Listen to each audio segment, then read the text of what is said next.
Good morning, dear students. Today I am going to start a new chapter, that is increasing and decreasing function. I think it is 17th chapter. After that we will study very important chapter, that is maxima and minima.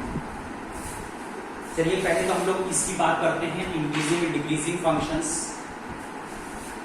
इससे पहले increasing decreasing functions को explain करने से पहले solution of rational algebraic inequations. Rational algebraic inequations क्या हैं? Rational algebraic equations है px upon qx। ये लेस देन 0 भी हो सकता है, मोर देन 0 हो सकता है, लेस देन इक्वल टू 0 हो सकता है, मोर देन इक्वल टू 0 हो सकता है। इस फॉर्म में अगर कोई भी एक्सप्रेशन आपको गिवन है तो उसको आप रेशनल अलजेब्रिक इनइक्वेशंस बोलते हैं। अब इसका सॉल्यूशन के लिए क्या कंडीशन है?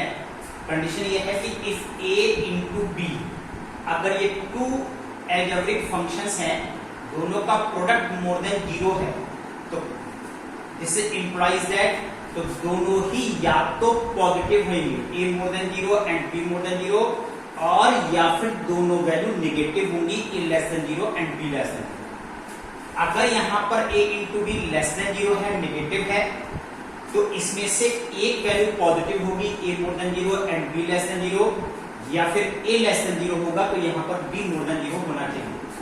अगर टू फंक्शंस का प्रोडक्ट मोर देन 0 है, पॉजिटिव है, और ये आपको पहले से पता है एंड a मोर देन 0, आपको पहले से पता है कि a मोर देन 0 है, इंप्लाइज दैट तो b भी मोर देन 0 जरूर होगा।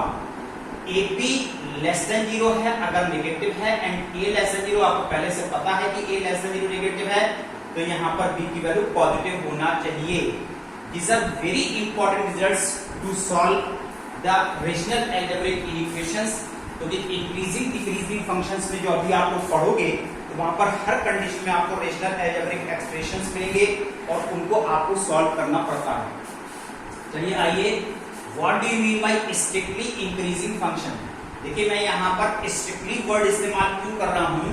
स्ट्रिक्टली मीन्स होता है that function which is always increasing, जो हर कंडीशन पर आपके पास इंक्रीजिंग होगा ही। तो फंक्शन स्ट्रिक्टली इंक्रीज कर सकता है केवल open interval a comma b में, कभी भी यहाँ पर क्लोज इंटरवल में फंक्शन स्ट्रिक्टली इंक्रीजिंग नहीं हो सकता। A function f(x) is said to be strictly increasing function on open interval a comma b if x1 less than x2। अगर x1 की वैल्यू x2 से छोटी है, implies that तो उनकी function image fx1 always less than fx2, तो यहाँ पर fx1 भी fx2 से छोटा होना चाहिए। Meaning the by there should be a direct variation between x1 and x2। इनमें डायरेक्ट वेरिएशन होना चाहिए for all x1, x2 belongs to a, b। इसको देखिए मैंने ग्राफ से आपको क्लियर किया है। This is the graph, this is strictly increasing function. ये ग्राफ है, कैसे है? यहाँ पर एक पॉइंट a है, this is b, a point पर x1, b पर x2, और देखिए यहाँ पर obviously x1 is less then x2 है। इस a पॉइंट पर x1 की फंक्शन इमेज fx1, इस पॉइंट पर b पॉइंट पर x2 की फंक्शन इमेज fx2। अगर ये x1 x2 से छोटा है तो उनकी फंक्शन इमेज fx1 भी fx2 से छोटा है।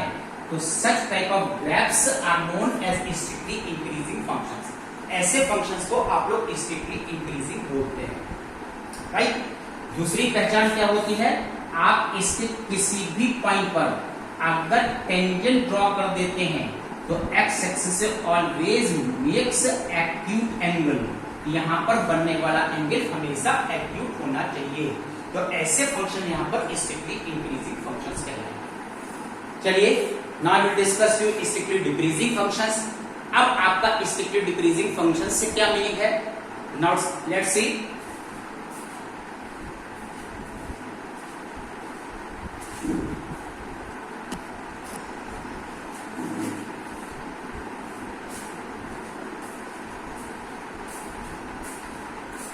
देखिए dear students, strictly decreasing functions a function fx is said to be steeply decreasing function on open interval a comma b if x1 less than x2, अगर x1 की value x2 से छोटी है, implies that, तो यहाँ पर function images में inverse proportion होना चाहिए, तो fx1 is more than fx2, अगर x1 x2 से छोटा है तो करस्पॉन्डिंग फंक्शन इमेजेस fx1 की वैल्यू fx2 से बड़ा होना चाहिए for all x1, x2 belongs to a, b, right. इसके लिए मैं देखिए यहाँ पर एक ग्राफ शो किया है। Now this is the y is equal to fx is a function, इसका ग्राफ है a पॉइंट पर, this is x1, तो यहाँ पर इसकी फंक्शन इमेज fx1 है, this is b point, this is x2 है, यहाँ पर फंक्शन इमेज fx2 है, obviously x1 is less than x2, लेकिन इनकी फंक्शन इमेजेस में इनवर्स प्रोपोर्शन है, अगर x1 की वैल्यू x2 से छोटी है लेकिन fx1 is greater than fx2, fx1 is larger than fx2, that is known as inverse proportion। अगर यहाँ पर inverse proportion शो होता है तो फंक्शन को स्टेपली डिक्रीजिंग फंक्शन बोला जाता है। और क्या पहचान है, जैसे मैंने अभी आपको बताई, और यहाँ पर पहचान है कि इसके किसी भी पॉइंट पर अगर आप इस तरह से टेंजेंट ड्रॉ कर देते हैं तो always it makes obtuse angle with the positive direction of x axis, तो ये एक्स एक्सिस के साथ हमेशा ऑब्ट्यूज एंगल फॉर्म करती है, तो फंक्शंस को बोला जाता है कि स्टेपली डिक्रीजिंग फंक्शन है। Now see necessary and sufficient condition for monotonicity. Monotonicity means होता है इट मे बी स्टेपली इंक्रीजिंग और स्टेपली डिक्रीजिंग, कुछ भी हो सकता है, दोनों के लिए अगर कॉमन वर्ड बोला जाता है that is monotonicity. Now theorem number 1, necessary condition. Necessary condition के according let fx be a continuous function on closed interval a comma b and differentiable on open interval a comma b, ये तो होना चाहिए। अब यह function है fx is strictly increasing function on open interval a comma b if and only if f dash x is more than 0।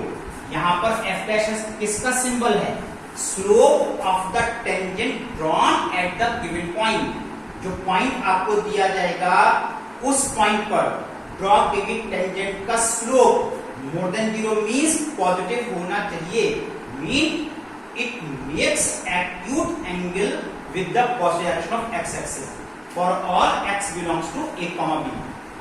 fx is strictly decreasing function on a, b if and only if f dash x is less than 0। यहाँ पर slope of the tangent drawn at the given point should be always less than 0, means it makes obtuse angle with the positive direction of x axis for all x belongs to a, b, जैसा कि यहाँ पर board पर show किया गया है। यहाँ पर देखिए ये पॉजिटिव एक्सिस से ऑब्ट्यूज एंगल बना रहा है, ऑब्ट्यूज एंगल बना रहा है तो इसका स्लोप नेगेटिव है, और स्लोप नेगेटिव अगर आता है तो ऐसे फंक्शंस को आपको स्टेपली डिक्रीजिंग फंक्शंस कहते हैं। चलिए आइए, ये तो देखिए मैंने आपको बताया नेसेसरी कंडीशंस।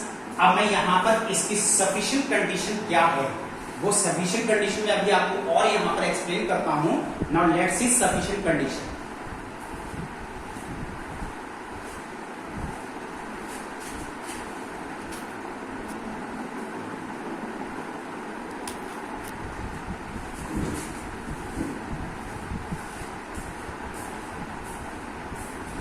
सफिशिएंट कंडीशन, क्या आप सफिशिएंट कंडीशन है, late fx be a differentiable function defined on open interval a, b if f dash x is more than 0। अगर derivative more than 0 means positive अगर आप शो कर देते हैं for all x belongs to a, b then fx is increasing on open interval a, b होगा। if f dash x is less than 0, अगर यहाँ पर डेरिवेटिव less than 0 है for all x belongs to a, b then fx is decreasing on a, b होगा। ये देखिए दो theorem मैंने आपको यहाँ पर एक्सप्लेन किए हैं, theorem number 1 and theorem number 2। Now we will discuss with problems based on these two theorems. कैसे आएंगी, देखिए सफिशिएंट कंडीशन पर मैं आपको यहाँ पर नेसेसरी कंडीशन पर एक क्वेश्चन करा रहा हूँ, फाइंड द इंटरवल। जब आपको इंटरवल फाइंड करना होता है तो यहाँ पर ये नेसेसरी कंडीशन लगाई जाती है। interval in which fx is equal to minus x square minus 2x plus 15 is increasing और डिक्रीजिंग। तो देखिए आप लोग यहाँ पर इस fx जितनी भी कंडीशन है वो डेरिवेटिव पर है। आप यहां से f डैश x कैलकुलेट कीजिए minus 2x minus 2 for fx to be strictly increasing function,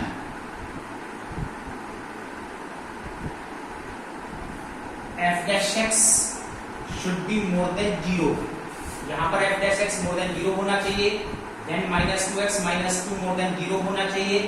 minus sine से आप इसको मल्टीप्लाई कीजिए 2x plus 2 less than 0, therefore this is 2x less than minus 2, then x less than minus 1, therefore fx is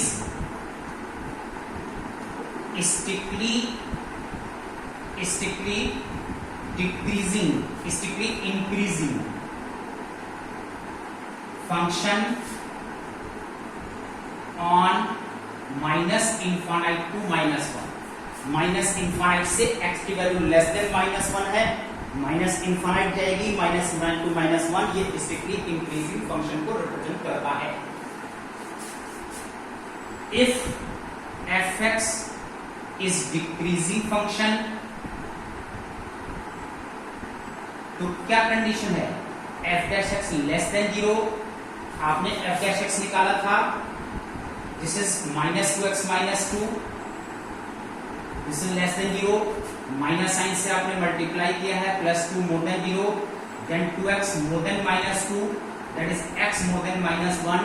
therefore from minus 1 to infinite, it is strictly decreasing function।